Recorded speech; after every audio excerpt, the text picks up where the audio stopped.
the issues are the same. It's all about people with disabilities being seen as the other and not always fully valued and included. And obviously that's got to change. And our mission is that we're going to move towards full inclusion. That would be our aim.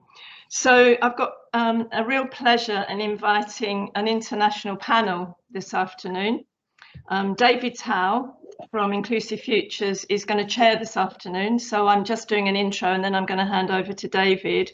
So David has done a phenomenal amount of international work and he's going to talk a bit about that. Also really welcome Gordon Porter from New Brunswick in Canada. Good morning, Gordon. And Marcia Rivas from Peru. I assume it's good morning to you as well, Marcia. And to Jessica Foster, who's from Nottingham. So we're including the UK in the international perspective. So just a couple of housekeeping. Rebecca is going to mute everybody because it obviously enables a better connection. So if you want to speak, you're going to have to remember to unmute yourself. If you want to ask any questions as we go, please write them in the chat. We're going to have a pause after each section of the presentation so we can take questions and maybe have a bit of discussion. And then obviously at the end, if there's time left, we can have more discussion. I think that's all I need to say. So David, thank you very much for putting together this afternoon and chairing it. I'll hand over to you. Thanks, Linda. My first comment is to say thank you to you and the NDTi. This has been a pretty terrible year for many people in education, students, families, schools. There is a chance to build back better, but only if we're inspired by important ideas and values and use each other's experience. So that's very much the style in which we're contributing to this session this afternoon. So thank you for that. I think it's pretty important. And I think we know from as older timers in this field, Linda, that things only change when good people come together in networks to make them change. And that's, I think, the spirit in which these international contributors contributions are being made this afternoon. And thank you to everybody who's joined us. Most people on this list have got jobs to do, and this is the third session this week already, and I know a lot of people have been to all three. So we're really happy that really good people who are trying to make a difference in your worlds are participating in this networking and discussion. Now, I think we know that this technology is an imperfect one. We may demonstrate that in various ways during the afternoon. But as Linda says, we can write to each other in the chat box. And I think not just writing to us who are supposed to be contributing, but to each other. And I hope you'll do that, possibly only to introduce yourself, but certainly to share ideas if you think important things occur to you during this. And maybe even, perhaps more obviously, if you can draw some lessons from the contributions we have from Canada, Peru and Nottingham that seem important to you, it might be good for us all to know what they are. So I'm hoping the chat box will prove an active part of the dialogue, as well as our effort to make some space during the presentations, during the discussion, to pick up themes that Linda's going to spot in the chat box, or maybe you will raise directly. So we're really looking forward to that. This is headed an international perspective, I think more accurately, international perspectives, including the UK, as Linda rightly says. So let me just tell you a bit more about the three people I've invited to join this, in order of appearance, as it were. I've known Gordon Porter for over 30 years. I was fortunate enough to have a sabbatical in 1991, and I spent half of it as a volunteer with the Canadian Family Association, shortly after Gordon had ceased to be its president. I should say that all three of our international guests are teachers, or were teachers. Now, we all know Canada. We probably don't all know New Brunswick. It's to the eastern side of Canada, pretty cold at the moment. Largely rural, more trees than people. Quite a small population by our standards, 750,000. But a key thing about Canada is it's a federal country. And the provincial areas, like New Brunswick, have the responsibility for education. So New Brunswick has a Minister of Education and a Minister of Education. So it can make policies itself within a very broad federal value framework. And New Brunswick was one of the first places in the world to set about systematically changing education to make it inclusive. Now, Gordon is roughly my age, as you'll see when he comes on screen. Gordon has lived this transition in New Brunswick. He's been a teacher, a school principal, a district education authority official, and advisor to the education minister over this 40 years of evolution. So he's lived the change in New Brunswick in direct experience, not as an observer. And I would say has been the key leader through that 40 years in making it happen there. So I'm going to get Gordon in a bit to talk about that experience and what lessons we might draw from the New Brunswick experience. A lot of you will know Tara Flood, who was the head of Alfie until fairly recently. She had a Winston Churchill scholarship 2 years ago and chose to go to Finland and New Brunswick to study education. Now, Tara is a very perceptive person, and she concluded that New Brunswick was a lot better than Finland, despite public commentary to the, just the alternative view. And precisely because the notion of inclusion is now part of the culture, it's not some kind of add-on. So I think we have a lot to learn from the New Brunswick experience. The second of our international guests is Marcia Rivas. Marcia was also a teacher. Then she worked in the education ministry, developing new schools. And more recently, she's been a senior consultant to UNICEF in Peru. Now, Peru is a huge country, population about 30 million. Half of those live in the capital city, Lima. And the rest are very widely dispersed, so very rural, mountain areas, rural areas, and the Amazon basin. And the last couple of years, during which I met Marcia, she's been leading a project to help schools in the poorest areas of the country, the poor areas of the capital city and in the Amazon basin, which is a largely indigenous zone, become more inclusive, ensuring that all kids get a good education in public schools. So that's a bit different from our experience, perhaps not so much different from Nottingham as it will turn out, but I think Marcia's efforts to strengthen leadership in the schools and create a culture in the schools that saw this as doable, again, I think is really impressive in very difficult circumstances in what we would call very poor areas of the country. And then thirdly, Jessica Foster from Nottingham. Gordon and I have produced 3 short pamphlets over the last 4 years, exploring different aspects of the transition, the journey to inclusion. And the most recent one focused on teachers. It's called Teachers as Leaders. And in each of our countries, in North America, in Latin America, and the United Kingdom, Gordon, myself, and a colleague in Colombia, each tried to discover some really good teachers on the recommendations of other people and talk to them about what they actually do. What do good teachers do in their classroom with their students? And Jessica was one of the people I interviewed, and I was deeply impressed with Jessica's approach to ensuring that every kid in her class got a good education and was made welcome, despite differences in all kinds of ways. So despite being a very diverse classroom. And I'm going to ask Jessica again a bit about how she does that. How do you construct effective teaching in this kind of context? It's a primary school. So that's the people. We're going to do this in a kind of storytelling mode. Those of you who've watched or participated in the 2 previous sessions that NDTi have organised would have seen quite a lot of PowerPoint presentations with long lists of useful points. we're not going to do that. I've asked my three colleagues to tell stories, to talk about what they actually do and what they're learning from it. So this is not highly analytical, it's highly conversational.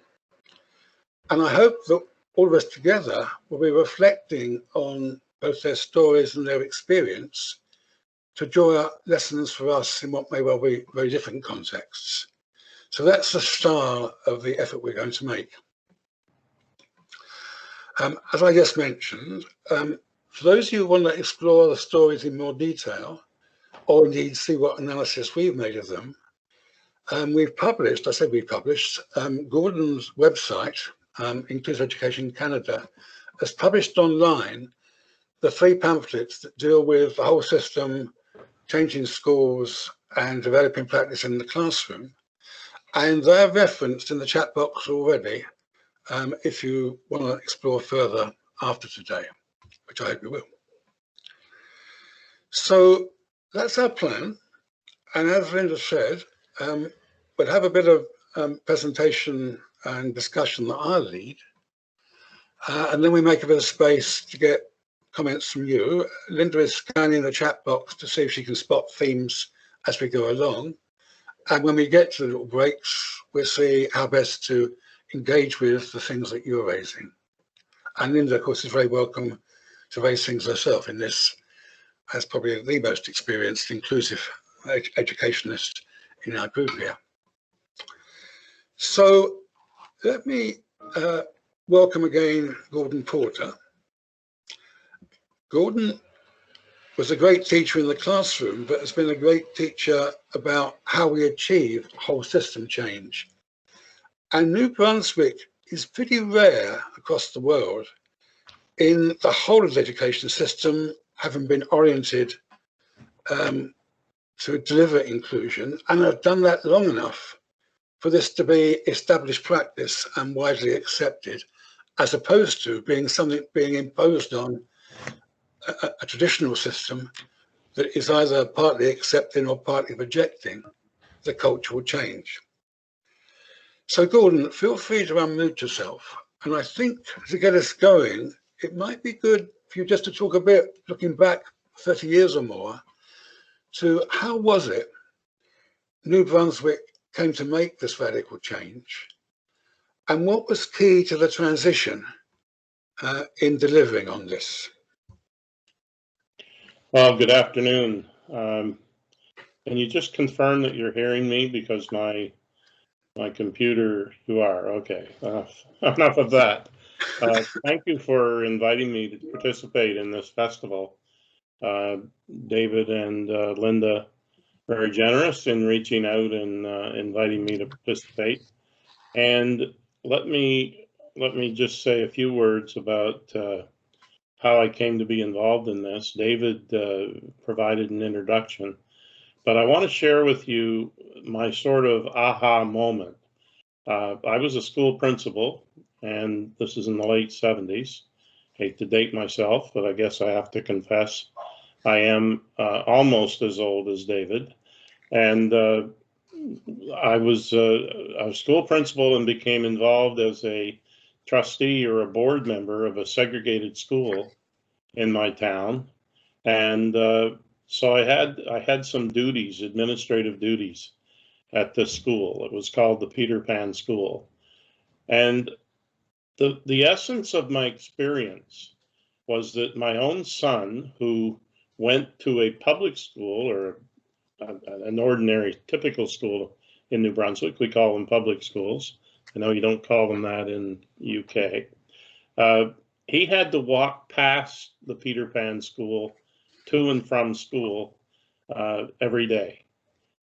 And I had an experience where I discovered that he refused to walk across the street and be seen by his friends walking into the Peter Pan School. This was when he was 11 years old. And from that incident, it dawned on me in a kind of profound way that there's something wrong here when my 11-year-old son refused to be not only seen with the children in the school, but with walking up the steps of the school in order to deliver something, an envelope from me to the school principal. So that's the reality of my community in the late 70s. It all changed in the early 80s. First, the change was among parents and among educators who saw that there must be a better way. And we started to make changes to do that. In Canada in 1982, and this our UK friends will want to note, 1982 was the year that Canada finally brought back the Constitution of Canada from the Parliament of Great Britain to Canada. Up until that point, and including in 1982, the changes that we wanted in the Canadian Constitution had to be done by the Parliament of Great Britain. Now just imagine that. So 1982, we returned our Constitution to Canada, and in that Constitution was a Charter of Rights and Freedoms. And there was a 3-year period for governments to get in compliance with the Charter, but it created a tremendous period of activity thinking about and projecting what it would mean that people had rights, including people with disabilities. And that process fed into the change that was coming to the thinking of people that I worked with in the education system. So that's when we started to really change the system significantly. And I think that there were a number of things that happened. There was leadership that emerged among parents and families, leadership among teachers and people doing the practical day-to-day work, and significantly, leadership at the senior level by our chief administrator of the education system, the public servant or civil servant who was the professional guide to the system, as well as the politician at the head of the government of the province. These things came together, and we introduced a law in 1986 that changed things fundamentally thereafter. And that was that children, including those with disabilities, should go to the same schools as their brothers and sisters and be in regular classes with their non-disabled peers. And from that time on, we were in the process of serious change. It's involved a number of factors and many lessons over the years, and I'm pleased to be able to try to share some of those with you. David, any? That's great, Gordon. And you already made the point that rights basis to this change and the fact there was leadership in many different quarters. What were you trying to achieve? How did you conceptualize what the purpose of the change was? Well, one of the things that we really had to focus on was to deal with this issue of how children who had special needs were seen in our schools. And like many other places, the prevailing wisdom was that you had to assess the child and figure out what was wrong with them, and in essence, determine how the student was defective. And that really, I could pull that together and say, we were living and we were trying to adopt the defective student model that is still far too common on a global basis. And you'll have to answer your own question yourself if it's still applicable where you live. Defective students need to be assessed.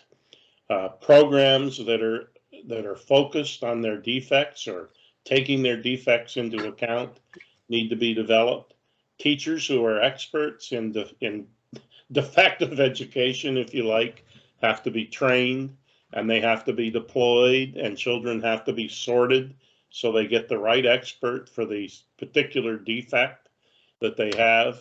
We had to change that. And the really compelling circumstance, I think, in New Brunswick was that we're one of the smaller, less wealthy, more rural parts of Canada. We're still a very wealthy country, and New Brunswick has a very good standard of living. But we had a relatively undeveloped system of traditional special education. And that was a tremendous advantage to us as we entered into this new, what I'll call inclusion kind of approach, because we had less to change. We had fewer experts who were invested in the whole idea of maintaining this practice that they'd learned from an early stage in their careers.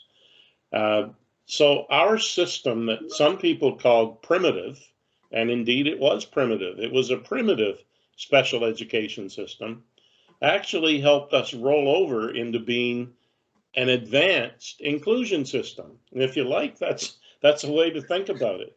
Primitive special education system can become a progressive inclusive system if you change some of the fundamentals of how schools operate.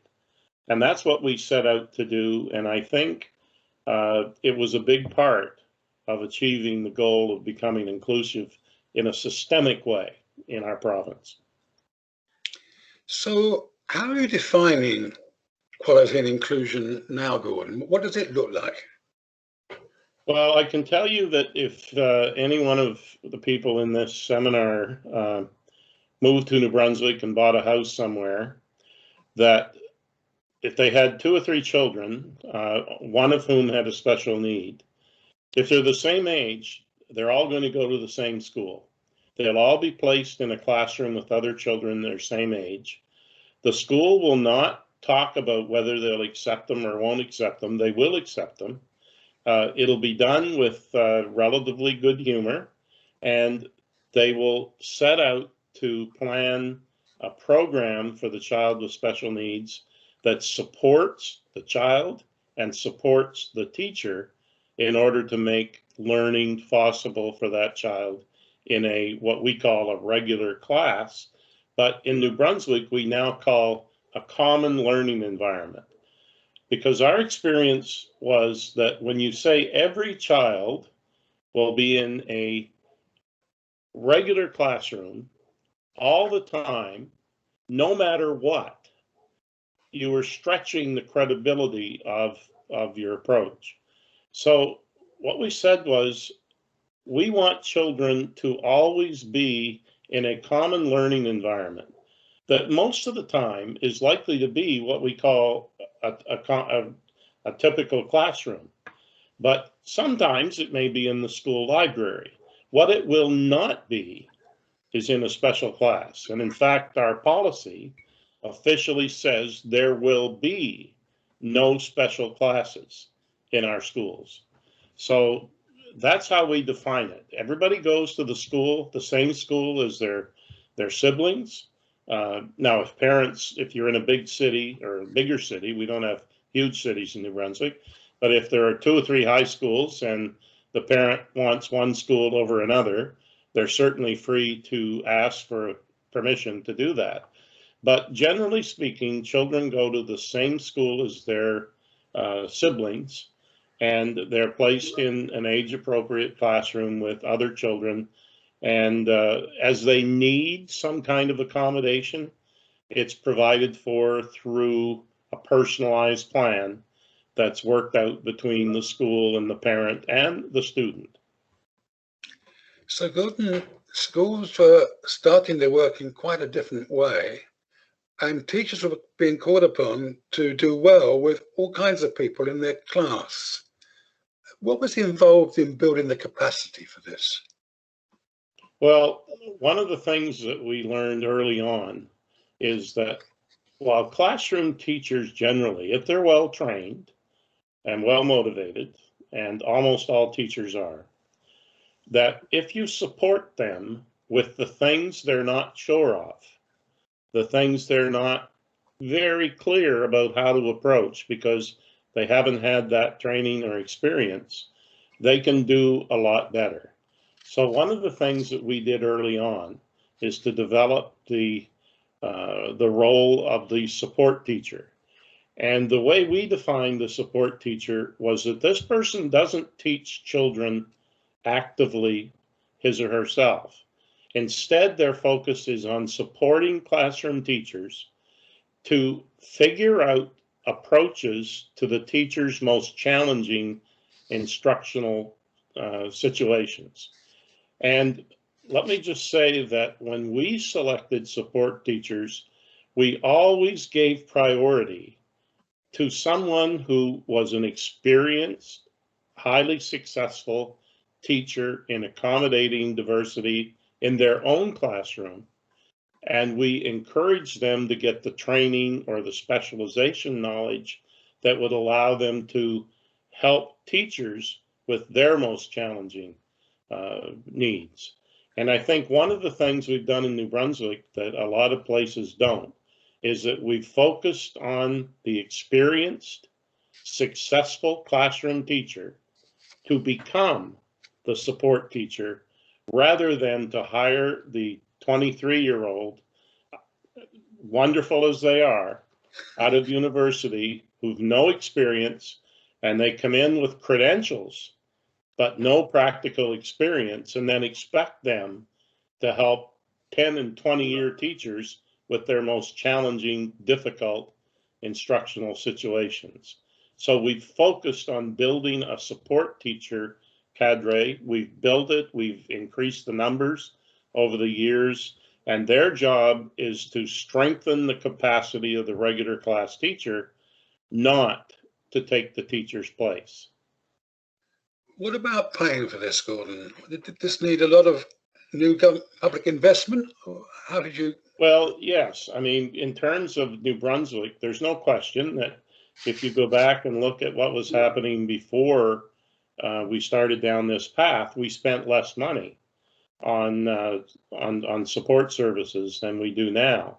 So I think that investing money in our education system was needed, and it was needed to cut down the number of children who dropped out, children at risk, not necessarily only children with special needs or disabilities. So there has been a further, I'll call it an investment in education. But here's the thing, New Brunswick doesn't spend money on separate education. We don't have special schools. We don't have special teachers that get salaries outside the typical school setting. We don't have an infrastructure of assessment where we have psychologists and specialists who are gatekeepers, who take children who are referred, put them through a process, and then send them to something special.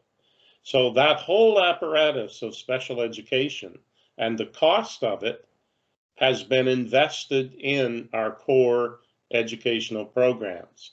And it's my position, and in fact, we did a major review a few years ago of inclusive education in New Brunswick I did with a colleague, and we titled our report, Strengthening Inclusion, Strengthening Schools. And by the way, anybody wants to find more out about that, you can just Google strengthening inclusion, strengthening schools, and put New Brunswick on it, and I'm sure you'll find it in both English and French. And the point of the title is that every investment that a school authority makes in supporting, strengthening inclusion practices will strengthen and improve the school as a whole for all the teachers and for all the students. Because every time you help a classroom teacher solve or resolve or figure out a better way to handle a challenging, difficult situation with a student, they become stronger in their ability to meet that need or a similar one in the future. So you're building competence over time. The teacher that's helped consistently to deal with their challenges and to figure out better ways to deal with them 2, 3, 4 years, 5 years, 6, 7, 8, 9, 10 years, they're constantly building their ability to be flexible, to accommodate, and to make inclusion really work. What did the kids make of all this, Gordon? What part did they play? in the transformation? Oh, well, it's. I think it's a really important point that you ask about, David. And many people would argue that making inclusion work, you need really aggressive parents that demand inclusion and do all the political work to make the politicians do what they need to, or the school authority, trustees, or whatever arrangement you have in your country. Some people would argue that it's leadership. It's the school principal, headmaster, or perhaps the regional authority manager. Here we call them superintendents. I don't know what you might call them in the UK. That they need to do what's really important to make inclusion successful. And then, of course, there's the classroom and the teacher. And that it's their skill that actually delivers the supports day to day that make a difference. And let me say that I think all of those are important, but they're not the most important factor in the picture. And there's a company that talks about having a recipe with a special ingredient, and it's all over the world. I've traveled in many countries, and nearly everywhere I go, I see Kentucky Fried Chicken stores, KFC with Colonel Sanders, and they're everywhere. They're everywhere in the world. These outlets for fried chicken. And Colonel Sanders said that he had a secret ingredient in his recipe that was like no one else's, and that's what made it special. And he became very wealthy as a consequence of selling this idea. Well, here's my take on the special ingredient that makes inclusive education work. And it's not the people that I've just talked about. It's the children. What makes inclusion work? It's the other children. It's the peers. It's the other boys and girls, young men, young women, that the child with special needs or challenges goes to school with every day. So when that child goes to a class and there are 20 or 25 or 30 or whatever number of students happen to be in the class, and they're there together 5-6 hours a day, 5 days a week, week after week after week, year after year after year, the profound positive effect of being with a peer group and looking and participating, talking, playing, perhaps having some conflict from time to time, maybe learning some bad habits as well as good ones. But that is the most profound and important factor in making inclusion successful. If children only learned what their teachers set out to teach them, they'd be a lot weaker in terms of their skills and knowledge than they really are. They learn a lot from each other. And I think we really have to understand that the essence of inclusion is being in a learning environment with other boys and girls, other young men and women, and participating in the life of the school so that you're ready to participate in life after school. That's a great sentiment, Gordon. We're running out of time for this bit, but we have some discussion and people are writing in the chat box. One of the strengths of New Brunswick is you've been working at this for more than 30 years. And what's more, you've reviewed it from time to time. In fact, you led the review in 8 years ago into the progress being made or what corrections were required. I mean, what's been key to sustaining this over such a long period? What's driving it now? Well, in the early days, there was a lot of resistance from special interests that would be probably well known to others, like whether it was, well, I won't characterize the groups, but There were a lot of special interest groups who were heavily invested, that had jobs and income and ways of doing their work that were tied to the old system. And they were resistant, and they were generally uncertain that this radical idea of inclusion was really going to work out. But as we move forward, I think people saw that it could work, it did work, and progress could be made if we worked together and strengthen the support system that was there to support teachers and students. But there have been significant efforts to improve the system. We've had 4 distinct reviews of inclusion and what was being done to support it over those 30 years. I led one of them with my colleague, Angela Aucoin, and that was 8 years ago. And I can tell you there's another review going on now, because everything we do, people eventually say, well, what about this? How do we do this better? And right now, there are a couple of people. This time, it's not an external review. It's people who work in the ministry who are evaluating what kind of guidelines and what kind of approaches could help teachers be more successful with inclusion. So, I mean, my answer to your question is we've constantly invested in building teacher capacity, and we have regularly made a serious review of how things are going. Like the review that I was part of, we visited 30% of the schools in the province and intensely looked at how they were doing with inclusion. And we purposely visited schools that were highly successful, some that were not doing well at all, and some that were sort of in the middle. So this kind of review and openness to find out ways that we can do better, I think, has been a key part of our continuing success. Lots of problems in New Brunswick. Everything is not sunny, 100% positive. There are challenges, there are difficulties. There are things that teachers are concerned about. There are things that parents are concerned about.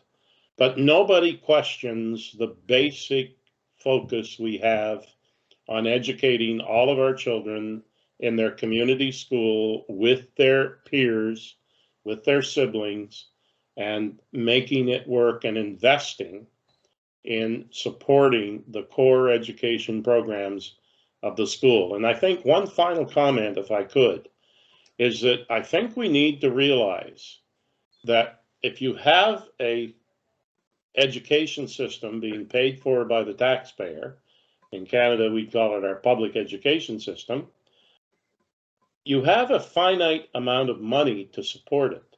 You know, you can't simply double the education budget because you'd like to.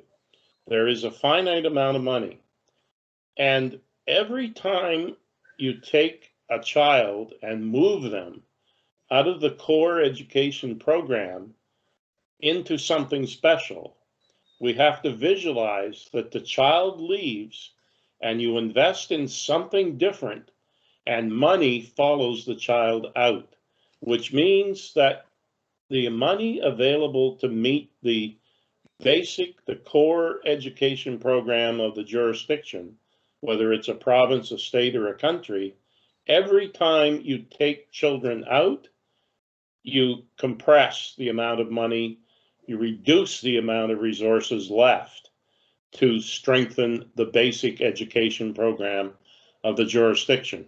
So kids leave, money leaves. When money leaves, capacity is diminished. And I think that's one thing that we've got right in New Brunswick. The only thing we spend money on is regular, typical schools and supports that would be invested in them and supporting students and teachers with an inclusion approach to education. Gordon, we've used up our bit of time, but people have been writing in the chat box and Linda's been scanning that. We have got an echo and a chance to respond to some of these questions. Linda, do you want to lead this bit? Yeah, okay. So thank you for that, Gordon. I'm always really inspired when I listen to you. Alphonse, who's in the Netherlands, is asking if you feel there's anything about Canadian culture that helped you perhaps in New Brunswick, and I know in other parts of Canada too, to make the progress that you did in the 80s. Well, I have to say that what I'm describing is not the case all over Canada. In fact, in in our largest urban areas, now it's not uniform across the country, but for example, in the city of Toronto, which is our largest urban center and our wealthiest community, I guess, you still find special schools. And they have a lot of inclusion, but it's inclusion that's relatively easy to implement and certainly driven by parents who want that.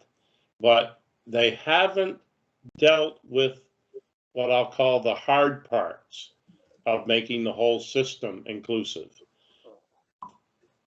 The policy is pro-inclusion, but they don't have the triggers in terms of guidelines and accountability that actually move things when people are a little more uncomfortable about making the changes. And again, I think in New Brunswick and in some other provinces, some of the smaller parts, Nova Scotia, Prince Edward Island, Newfoundland, the Northwest Territories, Manitoba, some of these other provinces, I think, have made a whole lot more progress. My argument would be that most of them are not as systemic as New Brunswick because they haven't been at it as long and they don't have the structures quite as clear. But I think that the fact that we started late and were able to move ahead quickly, when we looked in the 80s at the best approach, the models that we looked at were from a few school boards in Ontario, plus some isolated areas in the United States. And the thing that's different here in New Brunswick is once we kind of got this, what we thought was a good idea, building an inclusive school, we actually implemented it. I don't think we're unique in having the idea that this is a good idea. That, and your questioner was from the Netherlands, and I was in the Netherlands a while ago now, and if I recall what I was told at that time, they had regular public schools and Catholic public schools and 15 types of special education schools in the Netherlands. Of course, they have a relatively compact population, but that kind of system is not going to change without somebody being pretty determined to make changes and having the levers of authority to make the changes, because there's going to be tremendous resistance by people who are probably quite powerful to making that change happen. And we had the advantage that comes with having a relatively undeveloped special education system. I say thank goodness for that. There are other questions, Gordon, but perhaps I can join in later as it presents itself. But thanks for this so far. I mean, obviously, one key feature of New Brunswick you haven't mentioned explicitly is that you've been there for the last 50 years, following this path and contributing to it. And not many places have that level of continuity in somebody so committed as you. So I think we can learn from that aspect of your experience as well. And just to remind people that the first of the pamphlets listed below tells the New Brunswick story, well, has Gordon tell the New Brunswick story in a bit more detail and draws out some lessons from that. Yeah, okay. I would ask people to do a little advertising here to go to Inclusive Education Canada. It's inclusiveeducation.ca for our website, and there's a lot of material on the experiences in Canada that you can see there. Thank you. Yes, advertising is allowed, Gordon. Thank you. Okay, Libda, let's move on to Marcia. Hello, Marcia. Are you unmuted? No, I'm here. Hi. Hi to everybody. Hi, David. Hi, Marcia. So thanks so much for joining us. Oh, great. I started to say, as I was introducing you, that you and your team have been busy trying to support individual schools in some of the poorest areas of Peru to make a real difference in the quality of education for all the kids they're trying to serve. And what's more, obviously, like everybody else in the last year, you've been doing this in the context of the COVID epidemic. Tell us a bit more about what you're doing and what you're achieving. Yes. When I was thinking about what to share today, I wondered what of our experience in Peru could be relevant for this space. As you already know, a public school in Peru is very different to other schools in England or Canada, but maybe, I don't know, the challenge we are facing are more alike what we think.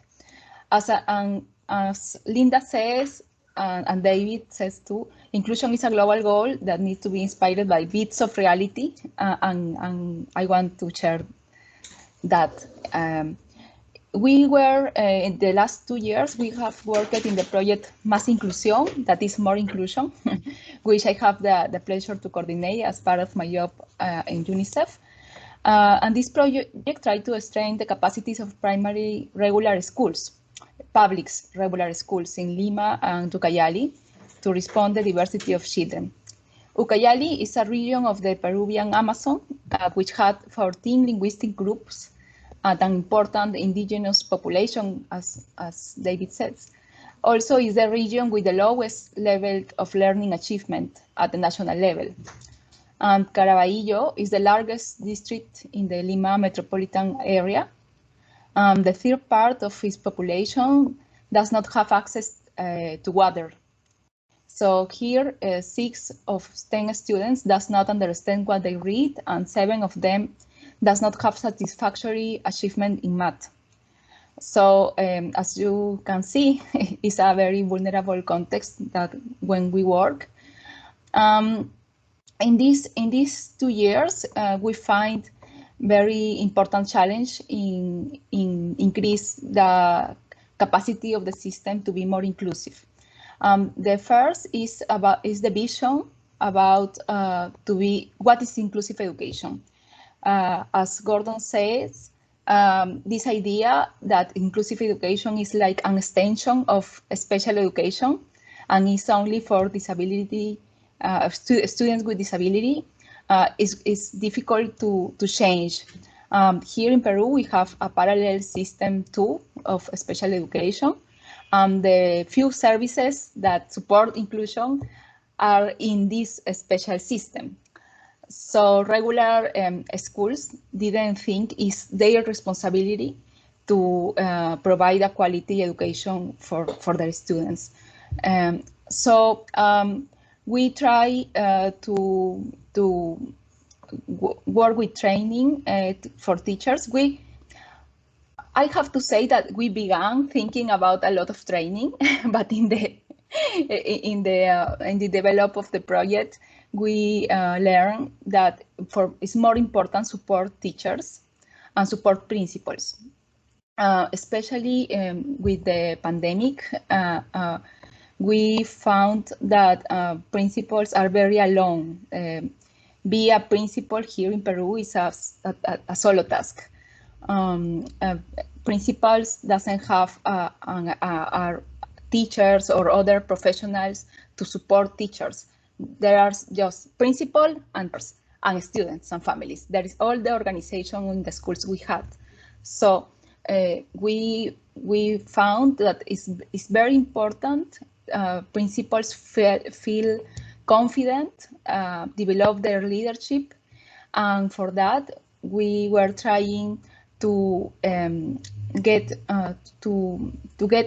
good relation with the leaderships. But this is a relationship that in COVID pandemic was very important because we try to be very present in the school. Despite the remote education and despite of the difficult, because here in Peru, you know, we are one of the countries with more affected by COVID-19 globally. But despite that, we try to be presence in the school. We do that, trying to listen the needs of the principals. And as Gordon say, I feel very identified with what he said about strengthening the inclusion is strengthening the schools, because in this pandemic time, especially in the quarantine time, we found that what the principals and teachers need is not directly related about inclusion teaching or about inclusion or specialized teaching. It's more about how to face all the challenges of communicating, of how make the students get access to technology or get access to be connect with the school in this time. And other important part is all of the well-being and socio-emotional content that were two very important actions that initially weren't in our plan because we were like more focused in training, but at the life of the results, we said that it was very important to listen, not go into the schools with a very structured agenda. Be very open to listen and to respond they needed. That's what we are doing now. We are now beginning our third year. We had a lot of challenges because, as I said, we are in very vulnerable contexts. But we are trying to put all of our efforts reinforcing the leadership of the principals, giving them some tools, some abilities to construct community in their schools. So in this way, maybe they are not going to be so alone in this task of managing the school. Thanks very much, Marta. And I should have said at the outset that you're speaking in your second language and doing it very well. Thank you. I'm sorry for the mistakes. I didn't see any mistakes. That was very powerful, Marta, because I went with you to some of these schools for the workshops that UNICEF was organizing. Yeah. And it certainly struck me that it's quite popular in Peru to think what we should do is to take some outsiders, bring them to the school and train the teachers. But what I saw your team doing was helping people to learn from their own experience and offering support. One of the schools we went to in the poor part of Lima actually had a UNICEF room in it where stories about how the school was making progress were being advertised around the walls. And so yes, the principal and the teachers could think, yeah, we're doing this for ourselves. It's nice to have the UNICEF people helping, but this is us learning how to be better teachers for more students.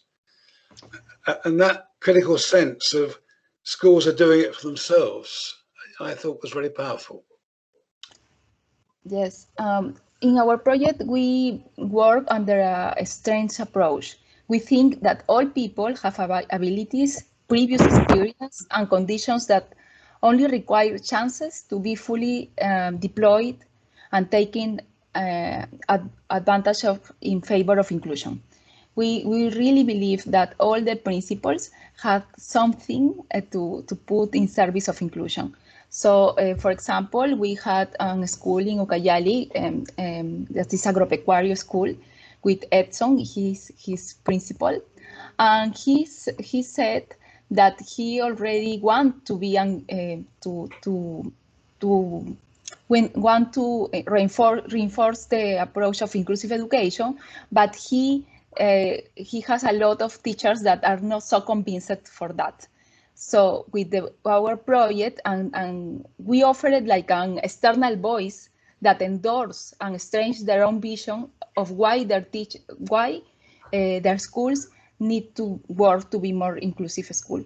So Edson told us that with our presence, it was more easier for him, and he gained some confidence to lead the schools to this advanced inclusive education. So we think that and we want the principals use the project as a reason or a pretext to talk openly and frankly about the vision of the school, to involve the teacher community, to create a common language, and all of this. We part of the interest and the abilities and the previous experience of the principals. In this case, Edson has previous experience in other schools, and he wants to do this. But there are another school, when Luz Riqueiros in 2025 school in Caraballo, and she was not clear about what is inclusion, but she knows that it was okay. So for her, it was very important, all the training to understand better what it means inclusion, and all of these constructs about barriers, and what we talk about when we want to identify the barriers in the schools. And when he was more confident in this training, not in the leadership skills like Edson, more like training, more like knowledge about inclusion, he ran along.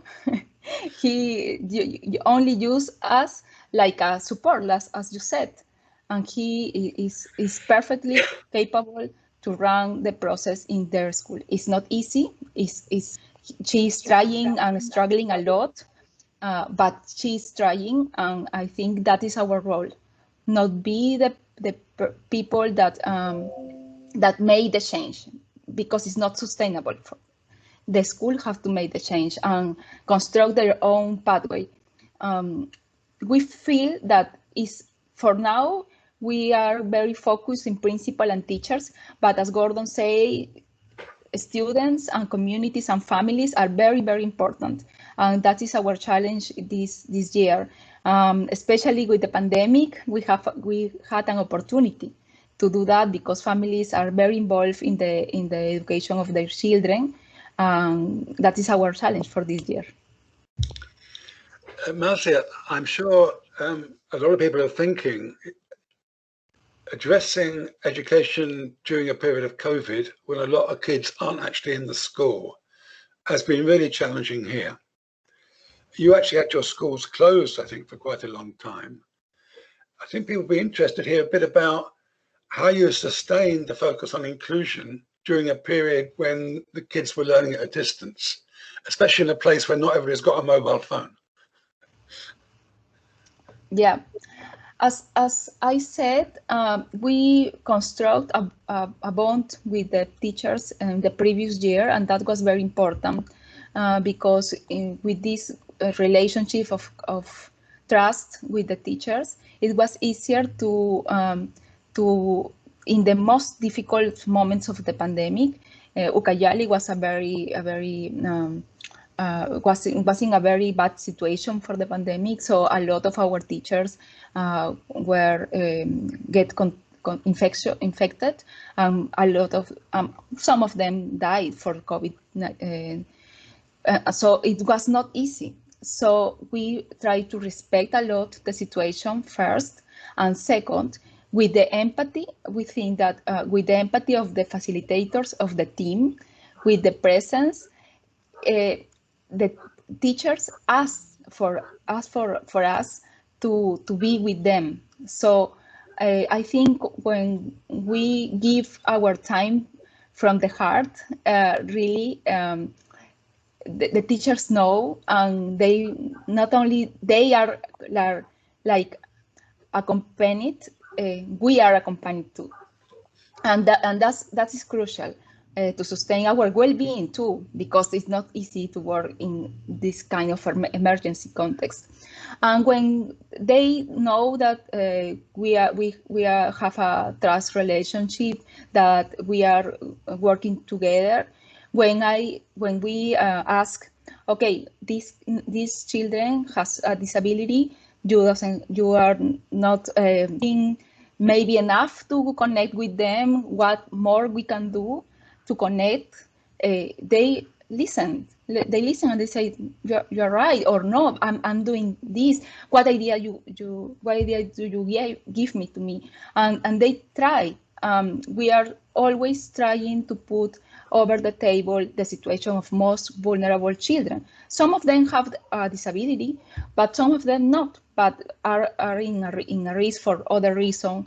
And we try to have a very close monitor for that with the principal.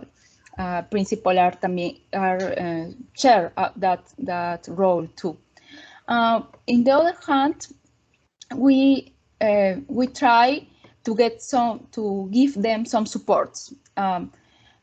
Here in Peru, the connectivity is very low, especially in Ucayali. Lima is better, but in Ucayali we face a lot of problems with that. So we tried from UNICEF to support and give some aids for the connectivity to the families, especially to the families that have a child with a disability, and to some teachers that have more problems to connect to the sessions or internet. That's another way, but I think that is like accessory aids, because the principal strategy is people, our team.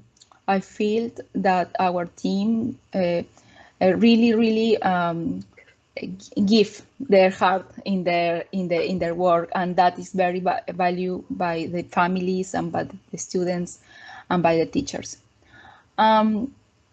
So it's important too that the last year we try a lot to work with education ministry, and in this work, because UNICEF is a very important organization, and we have the constant opportunity to irradiate our little steps in the Peruvian educational system. Through technical assistance we do in government instances. And we try to involve the teachers, to give them protagonism, the teachers and the principals. When they feel listened by the authorities, by the regional education director, or maybe the specialists of the Ministry of Education, they felt recognized for these efforts. And we use that to put the focus in the importance of working against the inequality. In the other way, we need to recognize that the pandemic was an opportunity to put a light in this topic of inequality, because there were some movements of different organizations, civil organizations, and Ministry of Education too, trying to give messages to the schools and the teachers and the families that it's important the education is important, especially in this context, and they have to make more efforts, especially for students with a disability or had of any kind of vulnerability. So I think it's not a work just of us. No? Sure. I'm going to tell a story just to add to what you're saying. I also visited another educational change project in Peru, actually run by the National Down Syndrome Association. And a bit like Marcy was saying, they had started with the idea that they would train the teachers in doing things differently and organize lots of workshops on good methods. Mm-hmm. But the teachers didn't much like this. They discovered over time that it was much better to offer a kind of consultancy resource where a teacher has a problem in the class and comes and talks about it. So the teacher is initiating the learning, not the outside experts. And I think that process of empowering teachers to solve their own problems, but with assistance, is the start of your work as well. And I thought it was really impressive that you were doing that with these schools that don't have much in the way of resource. And equally that in Peru, my observation is that the principals are kind of administrators rather than leaders. But developing the school requires them to exercise leadership. Yes. And having you alongside gave them the chance to shift their role from merely managing to offering vision and support for change. And that might be an important lesson here too. Yes, I think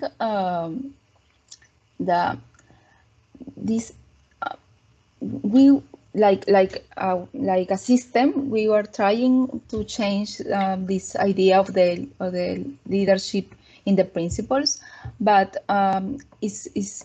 is not fully understood by people that are running this, because they think that leadership for managing the school is one topic, and leadership for be like a pedagogical leader is something completely different. And I think this kind of division of the work of the principal is not helping to the system. Principal need to see that all of the people important in the system. You have here is like a local administrator of the education, or DRE, that is the regional administrator of the education, or Ministry of Education. All of the actors expect the same for them. Unfortunately, here in Peru, some of them expect that they were very good at practice, pedagogical practice, and improve the learning of all the students. But in some levels, they expect that they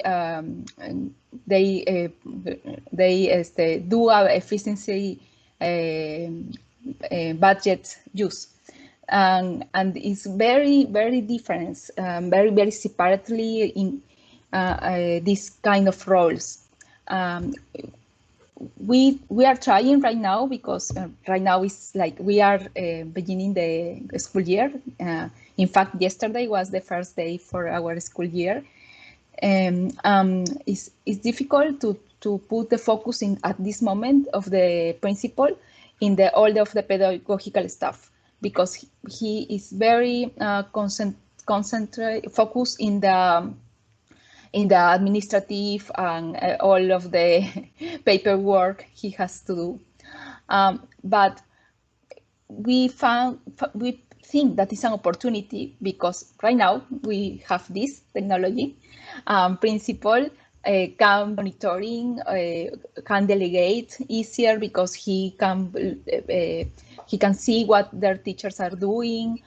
We think this kind of remote working that here in Peru we are not having presence work yet, or classes yet. But I think the technology is a very important tool for them, and for having like this a balance in this two kinds of roles.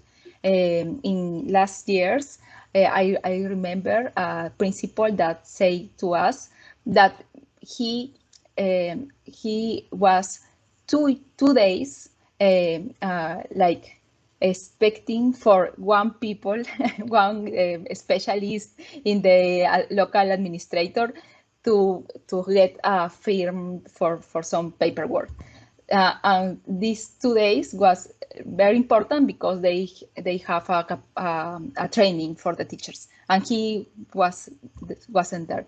But now we doesn't have this kind of paperwork. It's all of email, and I think we gained something with that. We expect it's going to sustain after the pandemic.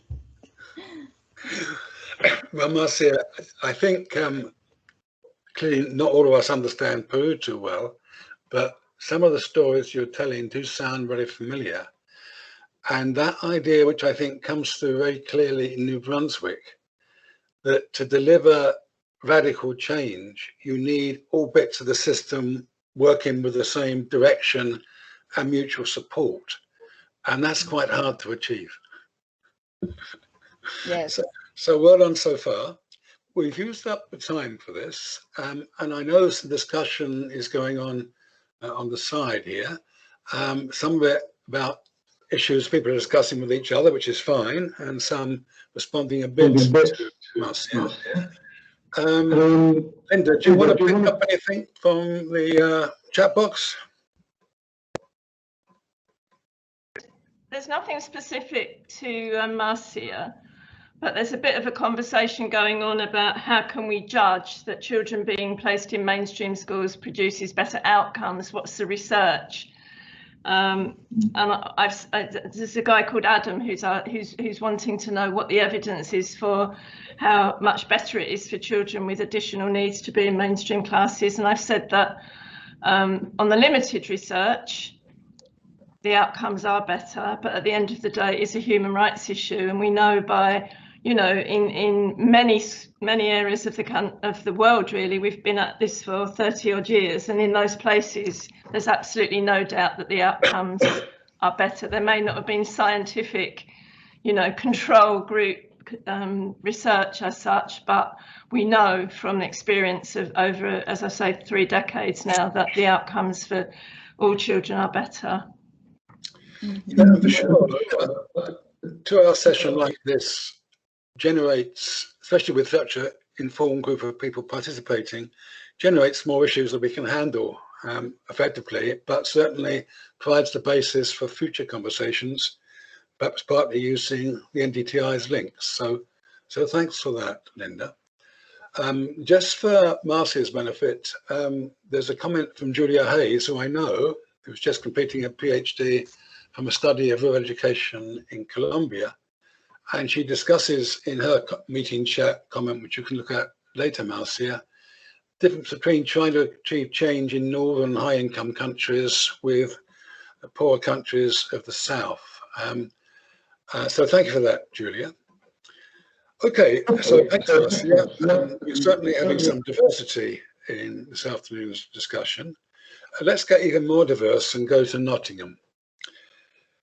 Jessica, are you online? I am, yes. That's great, Jessica. So I started to say who you were, Jessica.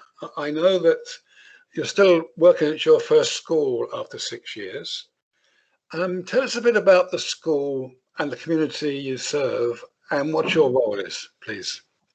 Okay, so I'll give you a bit of context. So I work in a predominantly one-form entry primary school in Nottingham City. So we're kind of city fringes, I think is the technical way of describing where we are. So we're not in a city, but we're city fringes. We've got significant levels of deprivation. So about 40% of our students are eligible for pupil premium funding. And we've got at the moment, about 30% of our school have been identified as having special educational needs. In terms of, I said predominantly one-form entry, we've got a couple of year groups where we've got sort of bulge classes, for want of another phrase, where we have got 2 classes per year group due to kind of increased school places required. So I've been teaching here for, this is my 7th year. I started teaching in foundation, so did 3 years in the early years. where kind of a lot of my principles in terms of how children learn and how I feel like classrooms should be sort of started. And then I moved to teaching in year 6 and wanted to take a lot of those principles with me, because I think a lot of the ways that children feel comfortable in early years and feel that they can learn are relevant all the way throughout school, and I think sometimes they can be forgotten as kids get older. And in terms of other sort of context, when I say in terms of diversity, our ethnic diversity is quite low in comparison to other city schools, but it is becoming more diverse. In the time that I've worked here, I'd say it's become more diverse in terms of ethnicity. And with more children with English as an additional language coming through now than when I first started at the school, I think due to kind of the nature of changing in area and with different kind of mobility issues with people moving around the city. But the deprivation levels are high, and I think in terms of thinking about special educational needs, I think a lot of that has been, and vulnerabilities have been highlighted during the current circumstance. I think it's been really apparent for those children who do struggle and do have additional needs, whether those additional needs are a specific diagnosis or whether they're a need through kind of vulnerability and social emotional requirements. So that's kind of the school really in the context of where I am. You've only worked at one school so far and you're sticking at it. Yeah. What is it which you like about this school as a enterprise? Its ethos, its leadership, it's the way it works. What attracts you to this?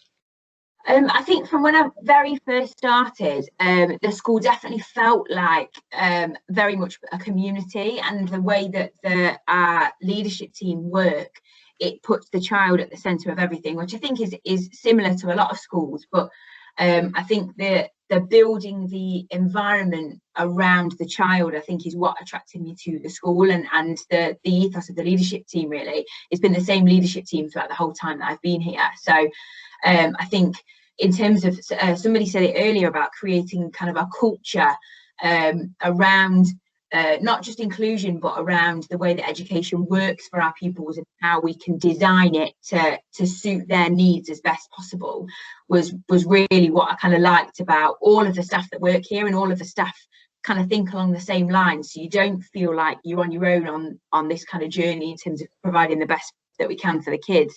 Everybody's with you. And you do definitely feel that kind of collaborative team effort in terms of getting the kids to where they need to be, and to getting them to a position where they're able to be in society and thrive in society, I think is what initially drew me to the school. Yeah, and that theme of the kind of culture that the school has come out in all three of the stories so far. Do we share the same vision? Do we support each other? Does the management support us? That's pretty key to being an effective teacher, isn't it? Yeah, absolutely. And I think we've done quite a lot of visioning as a school. When I first started, the head teacher started at the same time as me. So when she first started, we did sort of a visioning event as a school, where we discussed it. Where do we see the future for our kids? Where do we see the future for the school? What do we want the school to be? So then having that kind of collaborative approach to what we want our school community to be and how we want it to work was really important in terms of making sure that everybody was on the same journey, and also that everybody had a vested interest because they'd been able to contribute to something in the way that they felt about it.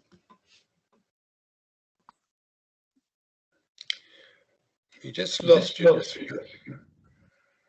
No, you're just back. Okay, and let's move to the classroom. I said that Gordon, Marty, and you are all teachers, but you're still teaching. So you're particularly important in this conversation. And you told us this is a poor area of Nottingham, quite a lot of diversity in the classroom, including kids that are emotionally vulnerable or seem to be. Yeah. What are you trying to do in your class? What's the purpose of your classroom work? I think ultimately you want to make the students feel like my classroom is their classroom. So it's the classroom that I am based in, but ultimately it's the classroom that they learn in. And for a lot of our kids where deprivation is so high, their home environments aren't necessarily the kind of home environment that I might be used to. So I think it's important that they have somewhere where they can come and they feel that it's theirs, and they have ownership over that space, and they have some kind of control over what happens in that space as well. And not that learning is just happening to them, but it's happening kind of with them and for them as well. So the culture within my classroom, I think, is really important in terms of making children feel like they've got some kind of responsibility over their learning. And I think part of the work that we do when we are taking on a new class, our transition work that we do, is really, really important, to enable the teachers to be able to get that right from the very beginning. So we spend a lot of time in July working with the previous teacher, and making sure that we understand the class and understand the children within that class. So what are their strengths, what are their difficulties, what might be their behavioural triggers, what is a job that I can give them that's going to allow them to have a little bit of responsibility, all of those things, to really feel like even before that those children set foot in your classroom, you can start to begin to create an environment that will suit the needs of those individual learners. And I think that's really important, that when your kids come in September at the very beginning, is that they feel like they belong in your classroom, and that it doesn't belong to the previous class anymore, it's theirs. And lots of children, hundreds of children might have come through that classroom, but at that moment, for that moment in time, that classroom belongs to them, because they may not have that sort of experience at home. And the same with the learning, is that they feel responsible for their learning, and that they've got a say. And you talk to them about, well, what do you think is best for how can we tackle this issue? If you're finding this hard, what do you think you can do? And that's, I think that's easier with older learners, because they may be more articulate in terms of being able to express themselves. But I think it can be something that can be discussed with younger children, and getting them to have a voice. And especially kind of kids with SEND, I think their voice is crucial into understanding how how teacher practice can work in the best way for the kids within that class. Now, when we talked before, you persuaded me that this school invests a lot in the teachers getting to know every child, including before they arrive in the class, thanks to their previous experience. I mean, what's the kind of language for understanding each child as an individual? What kind of conversations go on? What are you saying about Jim? What are the things that are important in kind of preparing to teach Jim? Yeah, so I think in terms of that conversation, we tend to go, it's sort of chunked almost into, well, academically, where do they fit? Where do they fit? How are they as a learner? How do they best learn? Who do they work well with? Do they benefit from sitting closer to the board? Structure, kind of essentially quite boring things in terms of logistics of the classroom. But also, who are they as people?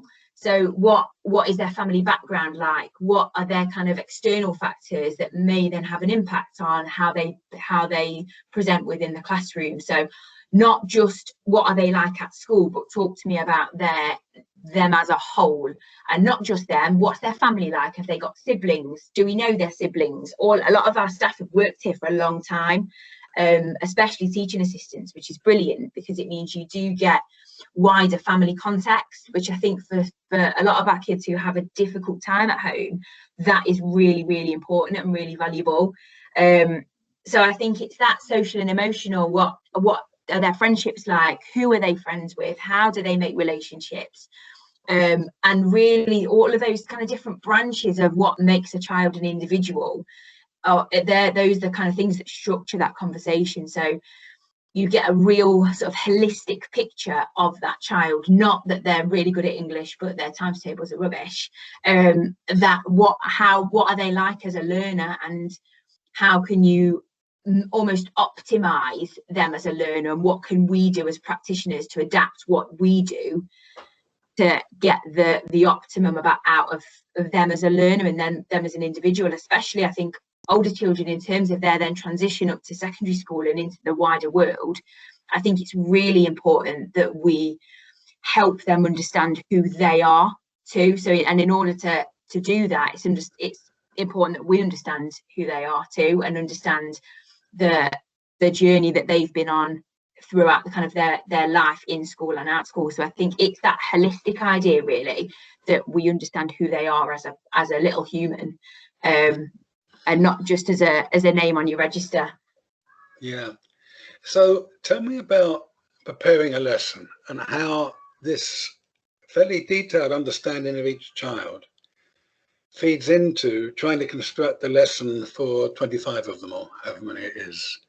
Yeah, and I think that is the most difficult thing. I think even having taught for only, 7 years, which is tiny in comparison to the experience of some teachers at my school, I think it is thinking about trying your best to put yourself in the position of the children that you know are vulnerable in the first instance. So are they, if I was one of those children, how would I be responding to this? And we're really lucky at my school because we do have support staff in every classroom, and I know that that's not the case for majority of primary schools and definitely secondary schools in the UK. So I know I am very fortunate when I talk about those kind of things. But I think is what can I put into place for those children, not just in terms of an extra adult, but what can I give them to make their learning still independent and make the learning accessible to them. So whether it's something like I can give them a hints and a tips sheet, if it's difficult questions, I might give them a question starters and things like that, just to make those, thinking about the small steps that will get them to where everybody is going to get, because I want all learners to kind of come with me together where possible, and that isn't always possible because not all kids are the same, but I want all of the children in my class to feel like they're together. I don't want anyone to feel like, well, you can't do that bit because it's too hard for you.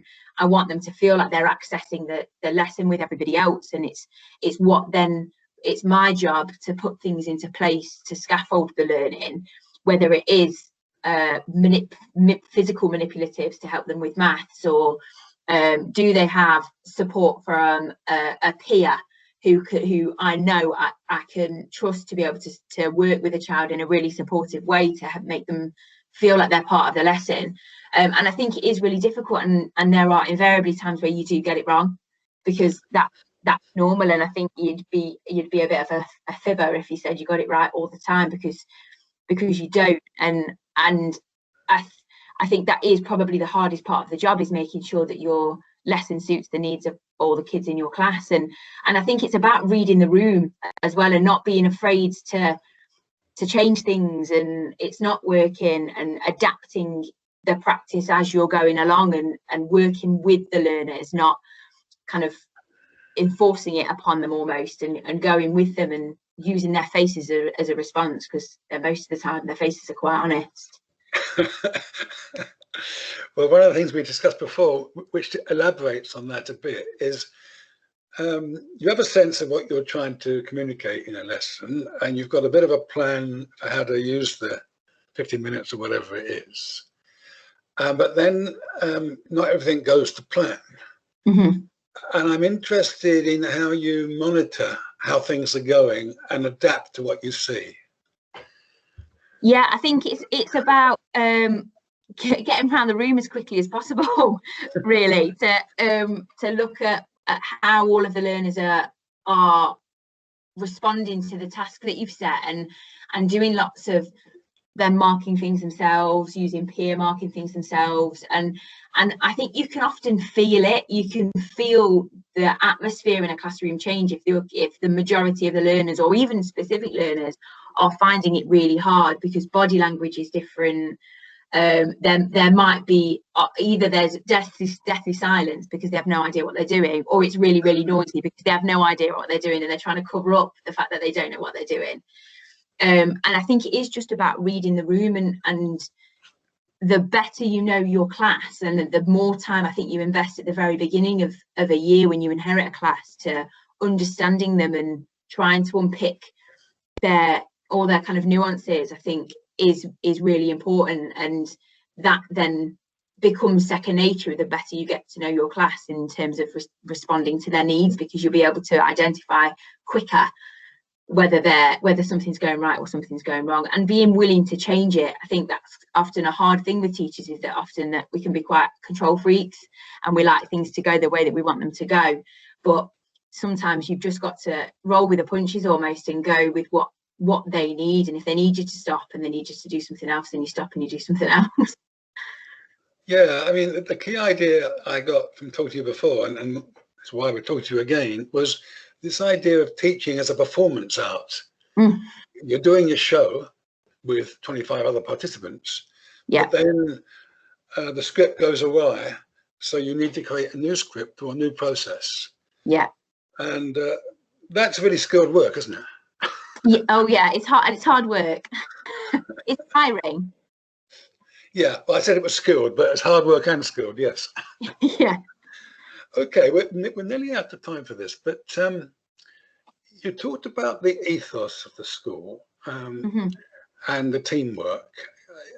Given that this is very challenging to work well with all the kids in a way that they're all benefiting from their school experience, I'm wondering how you think the school supports you to be good at this. How does the school make you a better teacher? I think we've got quite a good, I'll go back to the word again, but we've got quite a good culture in school in terms of sharing and talking, and everybody's got sort of an open door policy where you can go, you can ask questions, you can kind of draw on others' expertise in terms of fixing problems. Our Senko is fantastic and is really good at kind of pointing you in the direction of resources. Nottingham City more recently have launched a framework called Routes to Inclusion, because a lot of the funding for SEND support was cut from local government. Nottingham City created this framework where they drew on expertise from behaviour support, ed psychs and Senkos, where they put together a package for kind of assessing, identifying areas for concern and also providing resources. So that's kind of helped in terms of putting the resources in the hands of teachers, because I think previously, and I know people touched on it before, in terms of getting external people in to come and kind of work with key children and almost taking them out of the hands of teachers, whereas Routes to Inclusion almost back in the hands of teachers and skilled up teaching assistants and teachers to be able to provide resources and work with children to identify what their specific need is and find them something that can help them work on that and with them. So then again, the child doesn't feel excluded from a classroom or excluded because they're being taken away by somebody that they don't know or working with somebody that they don't know. They're working with the person that they do know and that knows them the best in school, through the kind of the Routes to Inclusion work. And school have been brilliant in terms of supporting us through the Routes to Inclusion process and showing you how to make it work for the kids in your class. But I think in terms of the leadership team, they're really good at if you've got an issue or you've got something that you want to talk about, they'll listen. And I think that's the key point of it, is that we've got people that will listen. You don't feel like your problem is just a small problem and it's a tiny classroom issue. It doesn't really matter to the wider context of the school, but you are listened to and your opinion is valued. And I think that if you feel like that as a teacher, then I think things feel automatically easier if you know that you're going to be listened to, no matter who you're being listened to by. Sorry, I've said that in a really strange way, but it doesn't matter as long as there's somebody there to listen and feel like that, then that problem isn't just your problem any longer.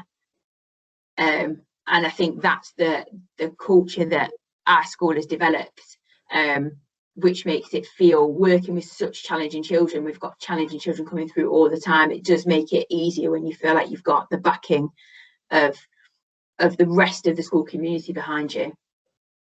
That's great, Jessica. I mean, I wanted you to talk just as a practicing teacher about what good teaching really involves.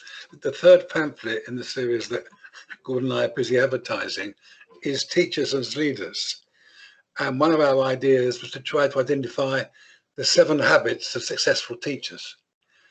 And you put it much more sophisticated way than we have, but trying to draw out what are the kind of key approaches which make it possible to help a wide range of kids all make progress according to their own aspirations and potential. That's really the essence of delivering inclusion, and you're showing us in your practice what it means. So thank you. Thank you. Also brave, probably your head teacher's watching this broadcast and be I told her not to. Okay, so we're running towards the end of the session. Let's just see, Linda, if there's any things come up that we could explore from the comments that participants are making. Unmute myself. There's quite a lot. There's quite. Oh God, here we go. The feedback problem. Yeah, there's quite a lot of comments saying what an amazing school Jessica works at, and there's a post to a video of your head teacher speaking. So lots of compliments. People saying it's been amazing to listen to, all of you. Yeah, not any actual questions recently. There was a question earlier from Alphonse again in the Netherlands, and he was asking, and it was really when Gordon was speaking, he was asking how you see how parents were supportive or not in developing inclusion, and I think that's from his experience. I think in the Netherlands there's quite a lot of anxiety among parents about inclusion. Alphonse can speak for himself if you want to come in, Alphonse. Yeah, that's right. What you're speaking, Linda. And my question on Gordon, but also on Jessica, is how do you manage when parents are very abusive? Gordon, do you want to try first? Well, I don't know what you mean by abusive, Alphonse. Could you elaborate? You mean resistant to the idea of inclusion? Is that what you mean? Yeah, if they, I don't know the exact English word for it, sorry. When they are refusive, they refuse inclusion. They are okay. Opposite. Okay. Resistant. Yeah, and there's resistant. Yeah, there's no question, particularly I think in an environment where there is a tradition of special education provision that's highly segregated. People grow up expecting that that's what will be provided, and they have real questions about whether inclusion will work. And I have to confess that I've had that experience myself. After I helped introduce inclusion to our schools, I went away for a year to study in the United States. And when I came back, I went to what I considered one of the most effective inclusion schools in our district. And I went to a classroom where a child with significant needs was placed. He had Down syndrome, he had visual impairments, he had physical disabilities, he had very limited language. And I went in order to say, okay, yes, this is a good thing for this youngster. His name was David. And I sat there in the beginning of the day, and David was just working with his assistant.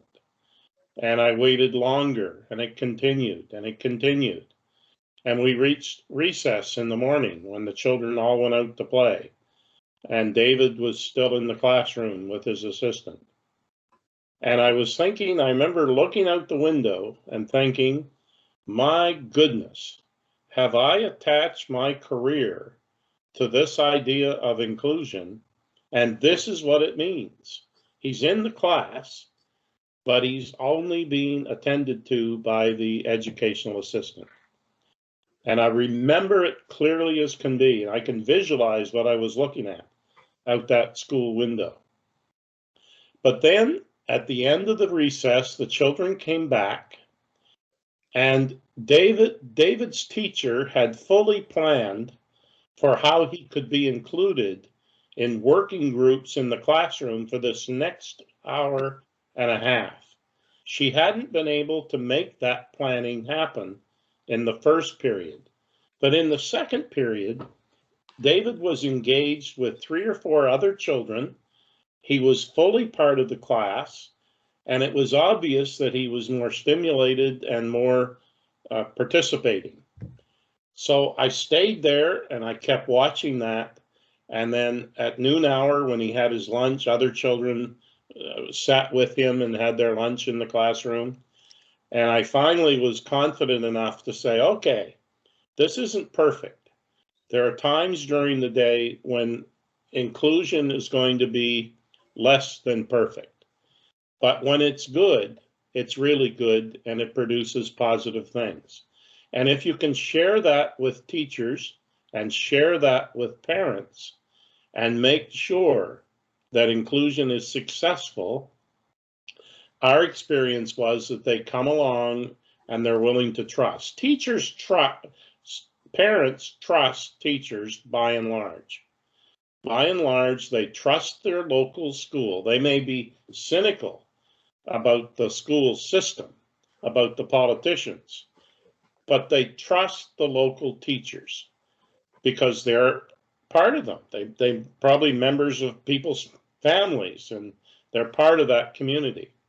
So if the teachers are supported, so as they start to move towards inclusion, every effort is made to make them successful. And then those early successes have to be shared with others. So you build an idea that this is new, this is challenging, but by working together, we can make it a success. Now, were there parents who were skeptical? Absolutely. There were some parents who were actually very, very motivated to stop inclusion. That's one of the reasons in the early years we had reviews, because people were saying, this isn't a good idea. We should stop this and trust the experts. And the thing about our experience is we were surrounded by jurisdictions that were not inclusive. So people could look across the border to the state of Maine in the United States and say, they don't have inclusion there. Why do we have it here? They could look to other provinces in Canada. They could look to Toronto, that still today has more than 10 segregated schools in Canada's most wealthy, most progressive city, with its finest teacher education programs, and with teachers that are paid more money than anywhere in Canada, and they still have segregated schools. So you have to go through a process of changing people's attitudes, and you do it by making your early steps successful and then highlighting it, telling people about the success. And that's what I think, for example, Jessica has done here today in the United Kingdom. We need to hear dozens of teachers like Jessica talk about their positive experiences in order to produce confidence by some parents that inclusion can work. Others will get it easily. Some will be resistant. Yeah. Thank you for this explanation, Gordon. Alphonse, I don't know if Linda, I don't hear you. Sorry. You did ask another question, which was quite general, and that was about whether how important it is to have an inclusion strategy led by the government. Yes. It's connected to this question. Well, my experience is that it makes a big difference. I think really believing that our society needs to be inclusive is a social political question. It's not a schooling question. It's what our citizens think our society should be like. And I think that you can have experiments, you can have local teachers or local schools here and there be inclusive on their own initiative. But if you want something more significant and more systemic, then I think the politicians, the people the trustees, I don't know what you call them in your countries, but here we have local authorities, and there are people elected to guide the local authorities within the legislation of the province. And those people have to take the point of view that building an inclusive society is a good idea, and it's something we agree on as a goal. There may be times when we disagree on how to do it, but having a basic commitment to democracy, to equality, to human rights is essential. And no child should be turned away from a local community school because of race, religion, or gender, or disability, or any other condition. Like that's something that needs to be signaled from the top. And at some point, hopefully, you can get. We live in hope, Julie. Yeah, I mean, I've so enjoyed listening to people speaking this afternoon. And I suppose I just wanted to ask the question, do we make it too complicated? And I'm sort of going to caveat that with experiences of speaking to, and a bit of work that Linda and I did actually in other countries where maybe they've got less resource and they seem to manage to make it work. I was really struck quite a few years ago now. I'm a social worker by background, and I was working with a family who'd just come over from India with a son who had quite complex learning disabilities, quite complex needs. And I remember the dad, and it really struck me, and it stayed with me. And he said, you know, Julie, if we were back living in India in our village, my son would just be part of that community, and he would have a job actually, because he'd be working in one of the local stores, or, you know, supporting one of the shopkeepers on the street. And it just struck me that we make it so complicated. So it's kind of a comment and a question, I guess. How can we make it more simple?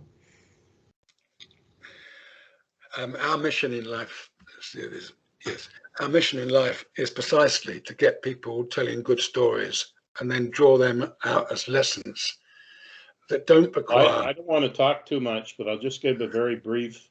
Go on, Gordon. Yeah. I've given talks in communities where I've said inclusion is simple. It's the same, you know, children are born into families, and the families figure out how to cope if there are differences. And schools can do the same thing. And at its essence, most classroom teachers know almost everything they need to know in order to accommodate a student with a disability. They're a little bit, let's say 5% of what they need to know, they're not really familiar with. So we need to help them with that. So it is a very simple thing, actually. Now, it gets complicated when you start to analyze all the possible inputs. But I agree with you. I think it is simple.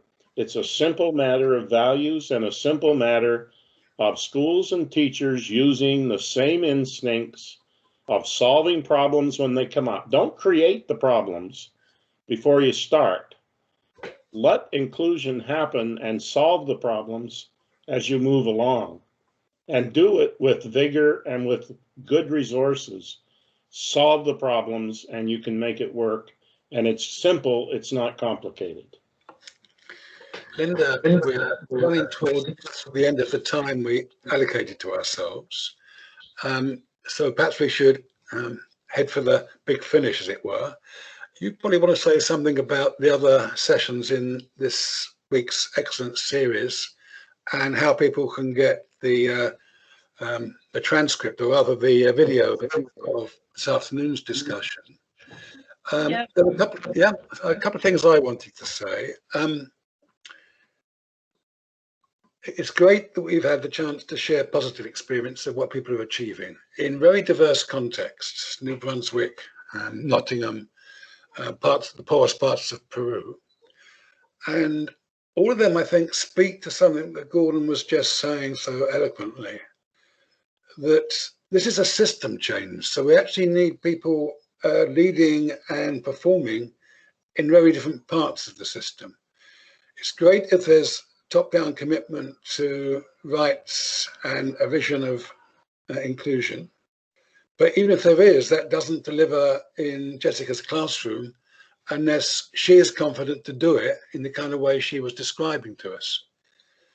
And Marcia's story was really about how school principals and teachers got more confident in their own capacity to serve all local children. And that's obviously fundamental to the kind of change we're seeking here. There's one piece of encouragement I'd like to give to those who've stuck with us over this 2 hours. I'd like you to think about what lessons you drew from these 3 excellent contributions that might be relevant to your practice, because I think the business we're in here is not just learning, it's changing things. And as I say, we're the people we've been waiting for, and we certainly need to stick at it in the difficult times we currently face. So it's been great for us to engage with you, and many thanks to Gordon, Marcia and Jessica for taking the trouble to formulate their experience in such a good way as we've had this afternoon. And good luck to the people who've signed up today. Linda. Thank you, David, and thank you all very much for a lovely afternoon. It's very inspiring. At the end of the week, or probably next week, we'll be putting everything on our website, and Rebecca will be emailing everybody to give them the link so you can access all of the recordings, everything we've talked about this week. In the chat, Rebecca has put the link to be able to sign up to the other sessions this week. So we have still got, this is only the 3rd session, so we've got 5 more. And particularly I've been in the chat with Daria from Loughborough College, that she's been asking questions about how this all relates to post-16 education and college system. And I've told her that we're going to have a session on that on Thursday morning. We've got the inclusion lead from Derby College is speaking about how they are becoming more and more of an inclusive organisation. And then we've got some young people and parents speaking on Friday morning. They're young people with very big labels, and they all went through mainstream, and they're going to be talking about the impact that inclusion has had on their adult lives. And we've got some art-based stuff tomorrow. We've got 2 theatre companies who are supporting older young people with complex disabilities into higher education and really high quality programs, even if they have been segregated at school. That inclusion is never too late to think about how we include people in their communities and give them the best possible education for their future lives. So we've got a lot of interesting sessions to come. I just wanted to say how much I agree with Julie and what you said, Gordon, about keeping it simple. And I could see Marcia nodding as well, that we have made it so complicated. We've created such a complex bureaucracy, and we work across the country in every local area. And what we see is this extremely stressed workforce, stressed people working in local areas, stressed head teachers, because our general education system has become more and more focused on academic attainment. And there's a danger that our secondary schools are going to become exam factories, which means that a large number of children won't be able to fit in, or that is the perception. So we have made it too complicated. And I absolutely agree with you, Gordon, that it's got to be about human rights. What do we think is important? And I think certainly in the UK at the moment, we've got that. I was going to say war, that's too strong really, but we've got that absolute battle going on between those of us that believe schools should be for all, and they should be about creating a human society, a society where people care about each other, versus another kind of ideology, which is very the other end of the spectrum. But we're determined to do our part. We feel that it's reached a bit of a watershed here, because I think it's becoming increasingly obvious that our schools are not necessarily fit for purpose, or the school system. And we've got thousands of teachers and other people working in schools who don't like it and not happy with it. But they're being driven in that way to work in ways that they don't feel comfortable with. So it's becoming more and more obvious, more and more children are being excluded. So, you know, we really want to sort of take a bit of a leadership role here and try to drive up the debate, the national discussion around inclusion. So thank you very much, Marcia and Jessica and Gordon and David, for your contribution to helping us with that this afternoon. Thank you.